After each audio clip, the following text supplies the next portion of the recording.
บสานเวลาผ่าน131 ปีนานไกลวัดพระบาทอุดมรุ่งเรืองงามตาเจ้าเนยบุญธาวงศาข้าหลวงบวงเชียงใหม่ปกครองหัวเมืองฟ้าทุ่มเทแรงกายแรงใจทุกชาติพันธุ์รวมใจรักษามัคคี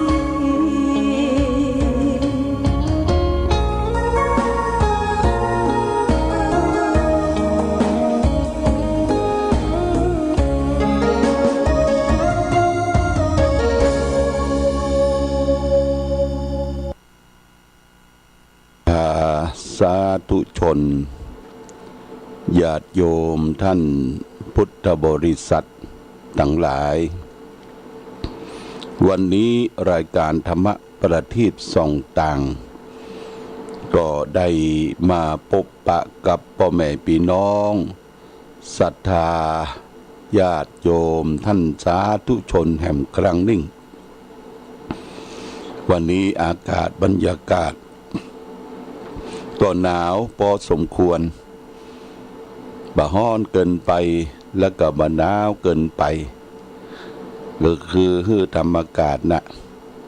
เย็นสบายในตอนเจ้าญาติโยมตื่นขึ้นมาเจ้าได้ยินเสียงนกเสียงกาไก่ขันมันเป็นธรรมชาติของคนเฮาได้อยู่กับธรรมะอยู่กับธรรมชาติอย่างที่สำนักปฏิบัติธรรมวัดพระบาทอุดมหน้าบ่อสาวาญาติโยมนกเขาเนอะตื่นตั้งแต่เจ้ามันมาเกาะไก่กับลานที่เขาจะเอาเข้าไปอ้อยเข้าสารไปอ้อยพออ้อยเข้าสักกำประมาณสัก7 โมงเนี่ยญาติโยมมันก็จะพลู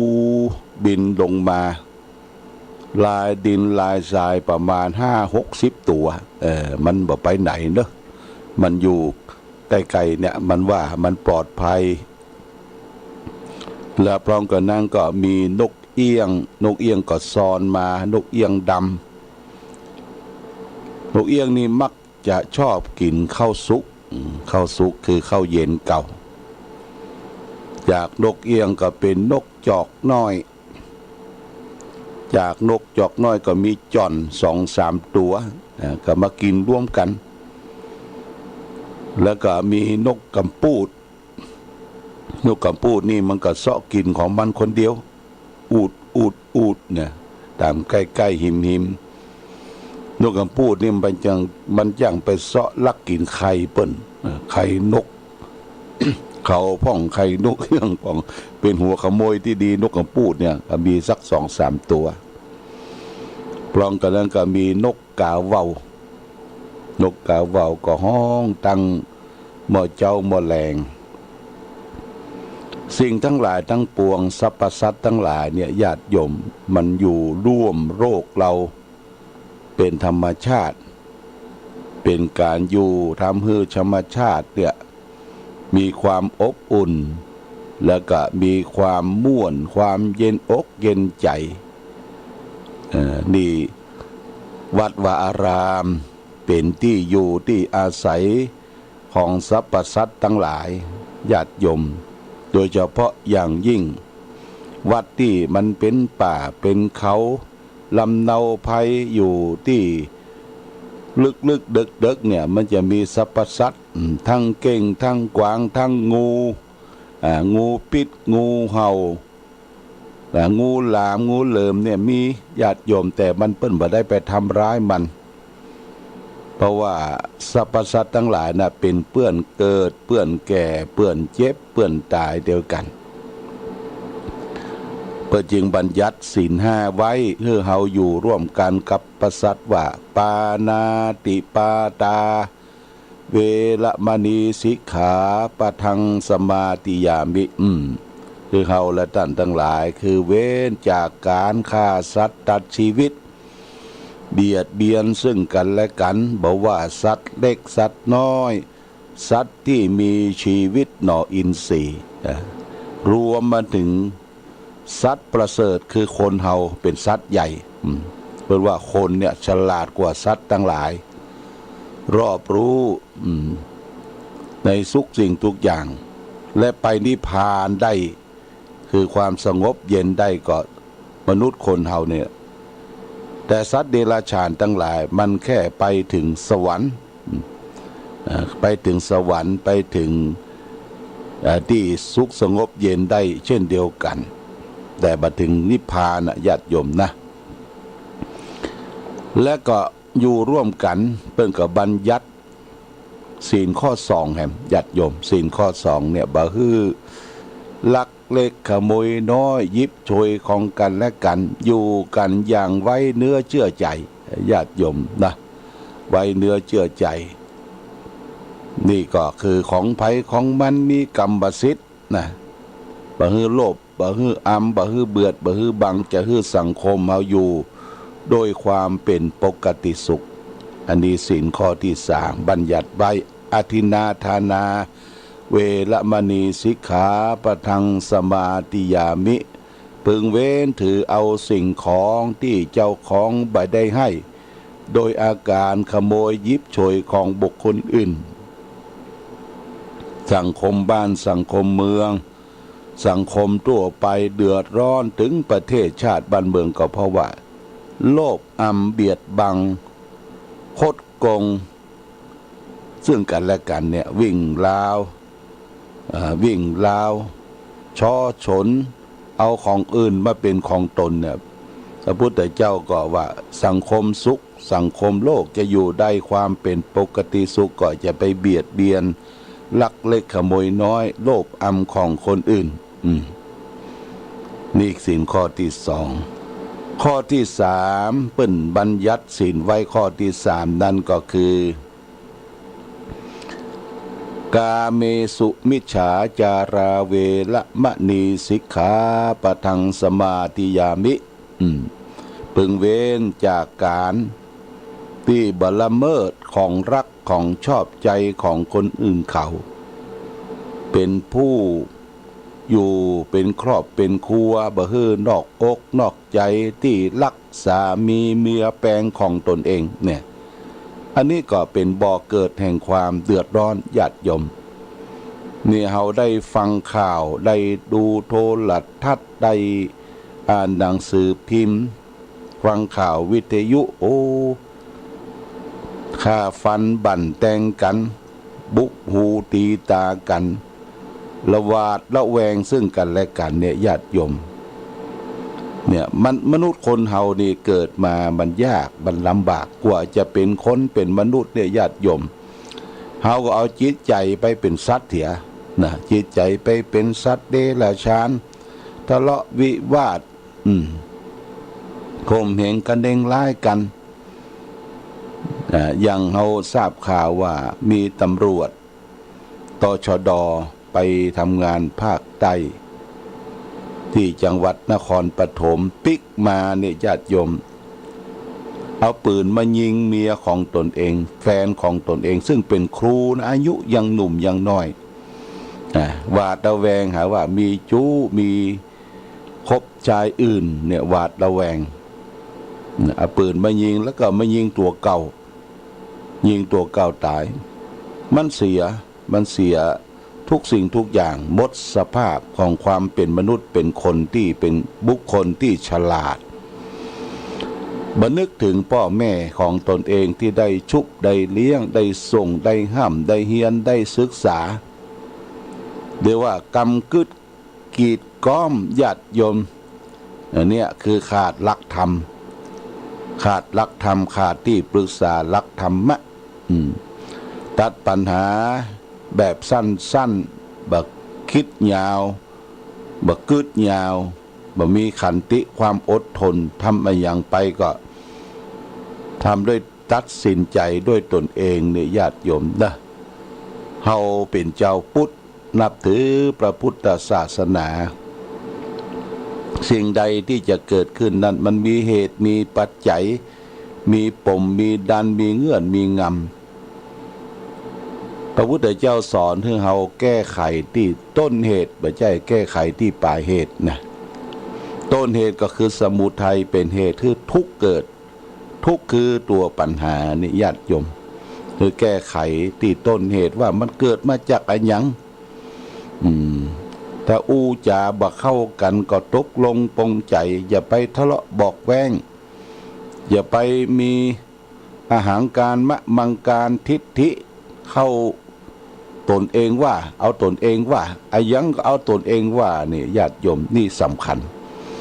คือบ่ได้มองโลกในแง่ดีถ้ามองโลกในแง่ดีเราก็จะมีความสุขอยู่โลกนี้ได้อย่างสบายอันนี้ครอบครัวเนี่ยมันเป็นทุกข์เป็นร้อนมีปัญหาถึงวันนี้เพราะเฮากิเลสมีโลภมีโกรธมีหลงนักล่ำไปบ่เข้าวัดเข้าวาบ่นำพาชีวิตได้ไปประพฤติปฏิบัติบ่ได้เอาคนอื่นมองที่มันทุกข์มันยากกว่าลำบากกว่าเฮานี่แหมนักญาติโยมนะแหมนักเพราะฉะนั้นก็เฮาก็ต้องอยู่ด้วยเมตตาธรรมอยู่ด้วยความรักอยู่ด้วยความผูกพันนี่เป็นสิ่งสำคัญนี่สิ่งข้อที่3ละเมิดของรักของชอบใจคิดผิดอกผิดใจคิดออกไปจากผัวรักเมียแปลงของตนเองเนี่ยมันผิดศีลข้อ3ข้อที่4ศีลธรรมที่เฮาศีล5เนี่ยก็คือรักษาศพปากบ่เป็นคนพูดเท็จบ่เป็นคนพูดส่อเสียด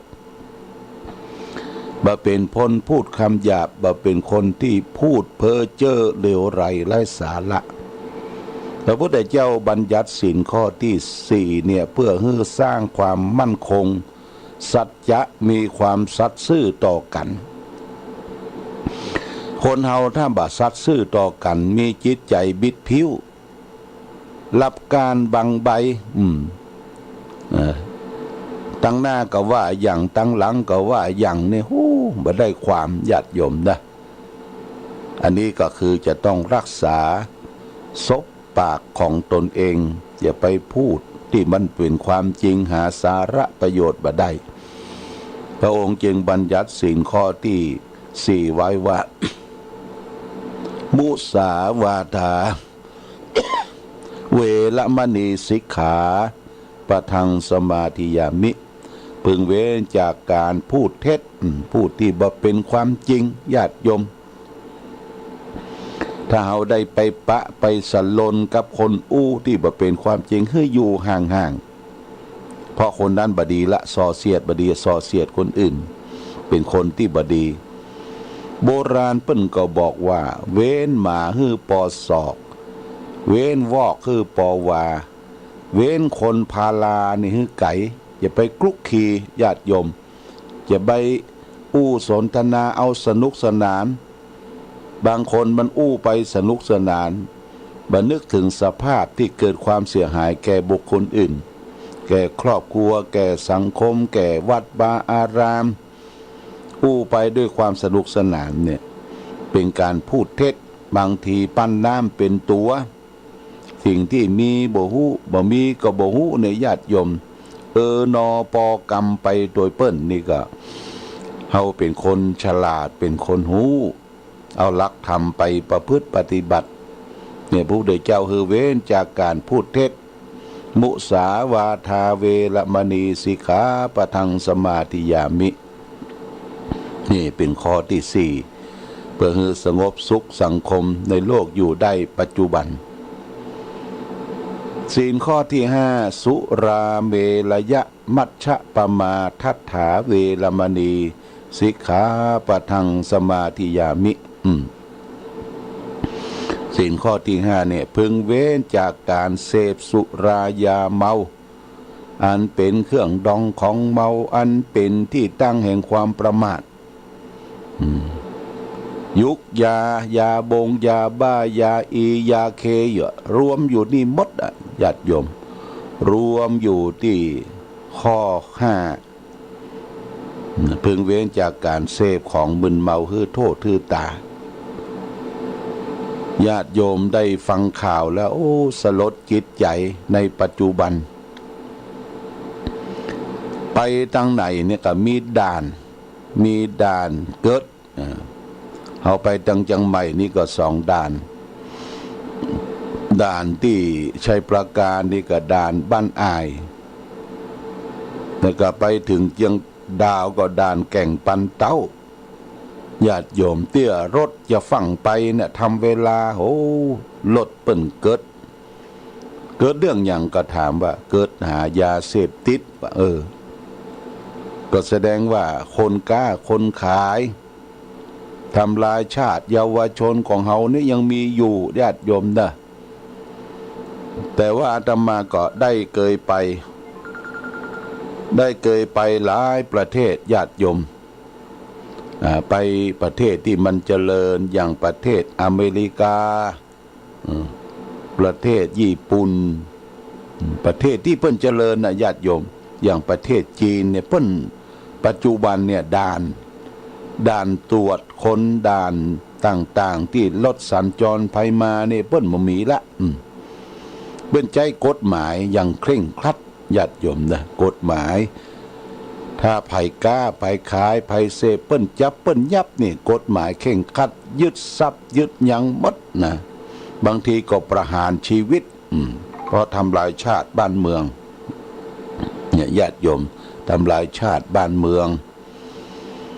เนี่ยเขาไปตามถนนหนทางต่างๆนี่โอ้ถนนสะอาดสะอ้าน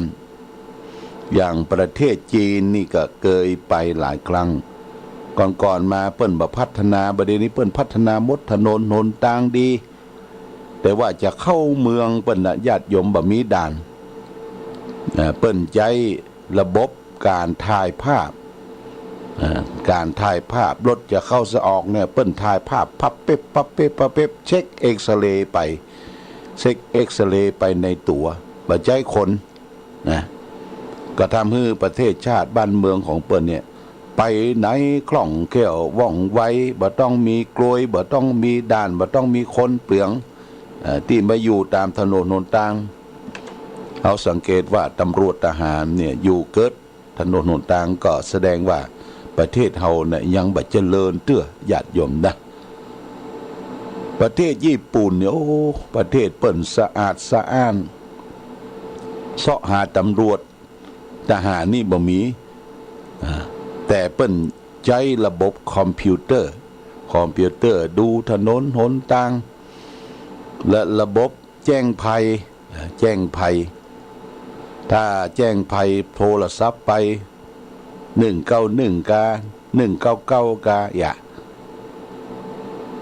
3 นาที5 นาทีเนี่ยเปิ้นจะมาถึงแล้วคือระบบอย่างนี้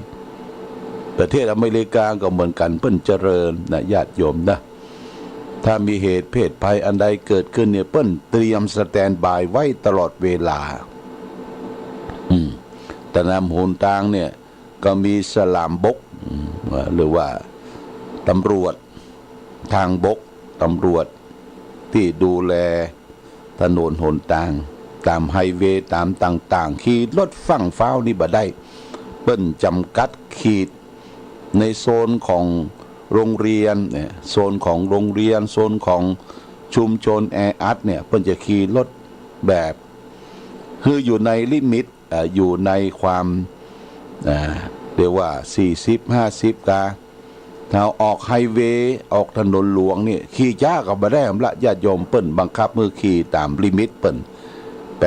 80-90อันนี้ได้ไปหันได้ไปหูได้ไปทราบหันบ้านเปิ้นประเทศชาติบ้านเมืองเปิ้นการกรุงรุ่งเรืองเจริญ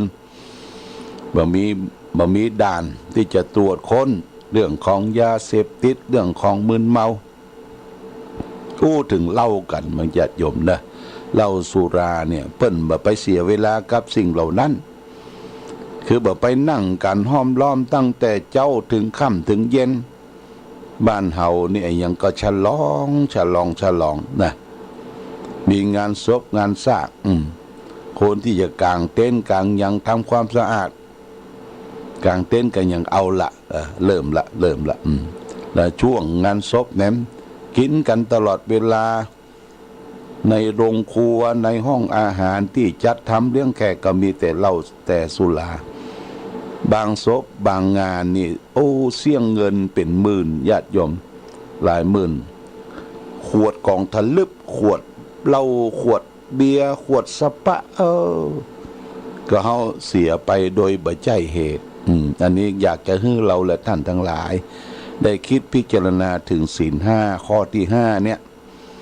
เพิ่งเว้นจากเสพสุรายาเมาอันเป็นเครื่องดองกองเมาอันเป็นที่ตั้งแห่งความประมาทโทษของการเสพสุราเนี่ยมันมี6 ประการดังเป็นผูกเป็นคำกรสอนใจไว้ว่าอันสุราเมรัยใครเสพติดพาชีวิตมืดมนจนฉิบหาย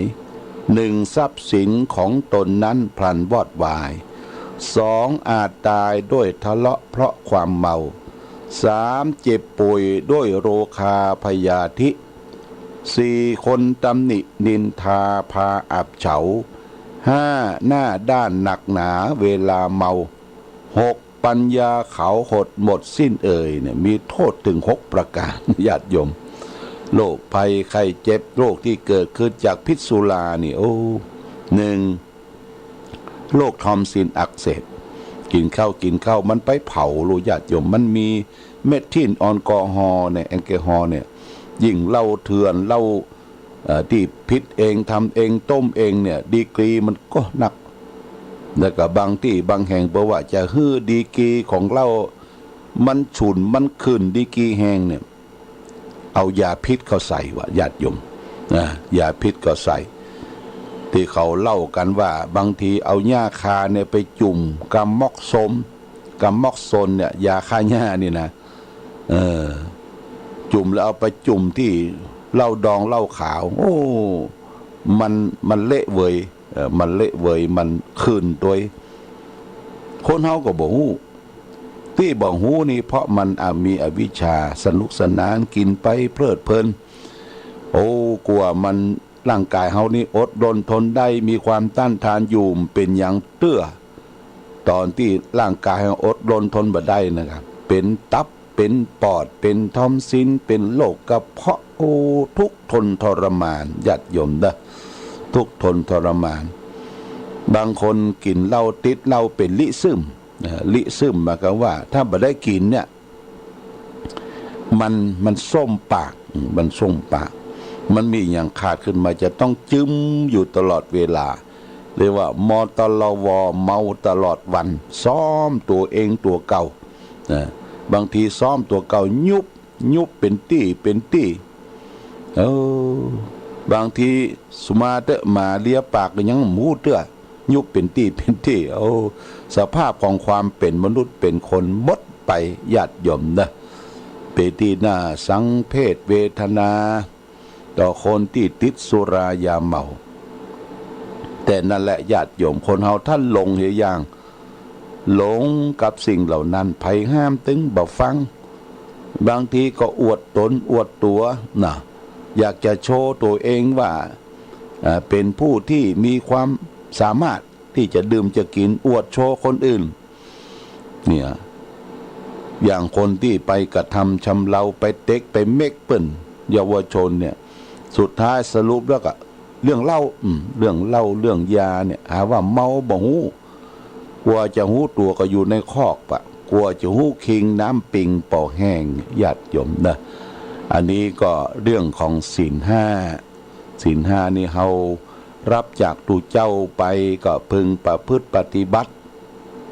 เป็นศีลประจำมนุษย์คนเฮาทุกคนที่จะพึงประพฤติปฏิบัติถึงแม้ว่าบ่ได้รับจากตูเจ้าพระสงฆ์บ่มีการมีงานเฮาก็ปฏิบัติด้วยตนเองตื่นขึ้นมาก็พึงเว้น